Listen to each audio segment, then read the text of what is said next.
जुमे के दिन एक मौलवी ने खुतबे में फरमाया कि एक औरत के एक बाल के नीचे 20-20 मक्कारियां छुपी होती हैं। एक देहाती किसान ने सुना तो घर आकर अपनी अच्छी भली बीवी को गंजा कर डाला। हालांकि इसकी बीवी ने कभी कोई ऊट पटांग फरमाइश भी नहीं की थी। फरिश्ता सिर्फ खातून थी। खैर बीवी को बहुत दुख हुआ और उसने पूछा कि आपने ऐसा क्यों करा। तो शौहर बोला, हमारी मस्जिद के जो मौलवी है ना, उसने ऐसी बात कही तो मैंने सोचा तुम्हारी मक्कारी खत्म कर दूं। तो औरत बहुत उदास हुई। उसने दिल में सोचा कि इस बेवकूफ को असल मक्कारी दिखानी पड़ेगी और उसने शौहर से बदला लेने की ठान ली। वो अगले रोज बाजार गई और 3 किलो मछली खरीद कर खेतों में चले गई और मछलियों को जगह जगह मट्टी में दबा दिया और एक छोटी मछली को धागे से बांधकर अपने गले में लटका कर गिरेबान में छुपा दिया। शौहर जब खेतों में पहुंचकर काम करने लगा तो उसको जगह जगह से मछलियां मिलनी शुरू हो गईं। इसने सारी मछलियों को इकट्ठा करके एक शॉपर में डाला और घर पहुंचकर बीवी को थमा दिया कि ये लो, आज मछली पकाएंगे। बीवी बोली, मछली कहां से आई इस टाइम? तो शौहर बोला, खेतों से हाथ लगी है। तो बीवी ने कहा, अच्छा, और मछली ले जाकर कहीं छुपा दी। खाने का टाइम हुआ तो शौहर ने पूछा, खाना तो ले आओ। बीवी बोली, कुछ हो तो पकाऊं। शौहर गरज कर बोला, ओए मैं मछली लाया तो था पकाने के लिए। बीवी बोली, कौन सी मछली?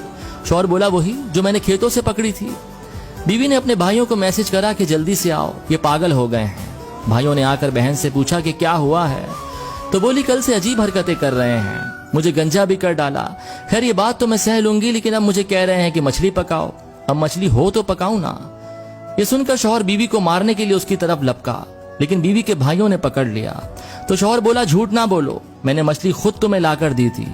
बीवी बोली, चलो ठीक है, मैं मानती हूँ मेरे भाइयों, लेकिन इनसे ये तो पूछो कि मछली आई कहां से। शौहर बोला, मैं खेतों से पकड़ के लाया था। तो बीवी बोली, लो, खेतों में कहां से मछली आ गई? शौहर बीवी को मारने के लिए फिर आगे बढ़ा, लेकिन उसके भाइयों ने शौहर को रस्सी के साथ कुर्सी से बांध दिया। बीवी ने गिरेबान से मछली निकालकर शौहर को दिखाई और एकदम गिरेबान में छुपा ली। शौहर चीख कर बोला, वो देखो मछली। बीवी बोली, ये पागलपन का दौरा तो बढ़ता ही चला जा रहा है। वो कुछ देर बाद फिर मछली मछली करने लग जाता जब बीवी इसको मछली दिखाती। अब तो भाइयों को यकीन हो गया था कि इनके जीजाजी पागल हो गए हैं और वो डॉक्टर को लेने चले गए। जब बीवी और शौहर दोनों अकेले रह गए तो बीवी ने मुस्कुरा कर कहा, ये होती है औरत की मक्कारी, जो बालों से नहीं दिमाग से होती है।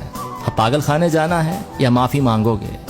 खैर, अब आप जो भी करें कमेंट में जरूर बताइएगा और ये स्टोरी अपने हस्बैंड को जरूर सुनाइएगा।